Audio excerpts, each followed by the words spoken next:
कारण गत निर्वाचन में जो भाई भाव में मोदी लहर थिला बेले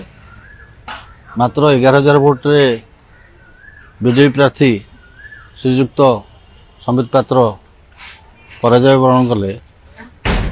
सेतबेले सिचुएशन भिन्न थिला। सेतबेले पिनाकी मिश्र विरुद्ध रे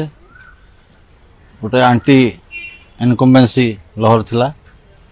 पुरीर तत्कालीन विधायक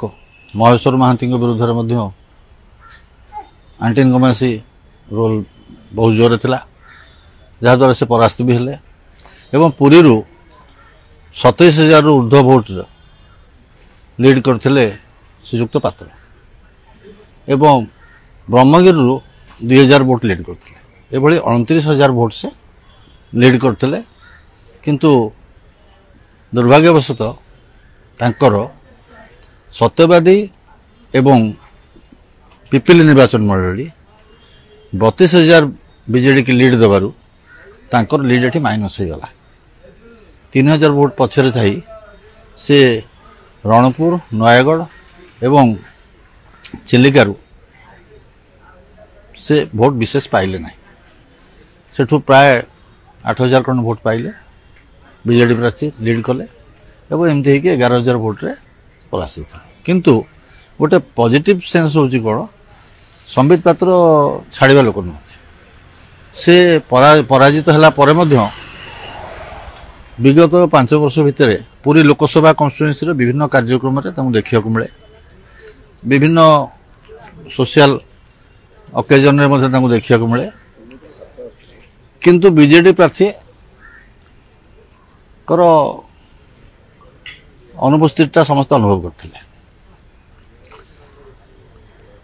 2019 और 2024 भितर डिफरेंस अच्छी डिफरेंसटा हूँ बर्तमान महेश्वर महांती नहांती एवं पिनाकी मिश्र मध्य मार्केट ना तो जो आंटी इनकम्बेंसी मूवटा ताको फुएल करथिला कांग्रेस रो स्पिल ओवर भोटटा ताको सहाय्य करथिला एवं बीजेडी भितर थिबा महेश्वर महांती और पिनाकी मिश्र विरुद्ध रे असंतोषटा बीजेपी सपक्ष रे जाइथिला।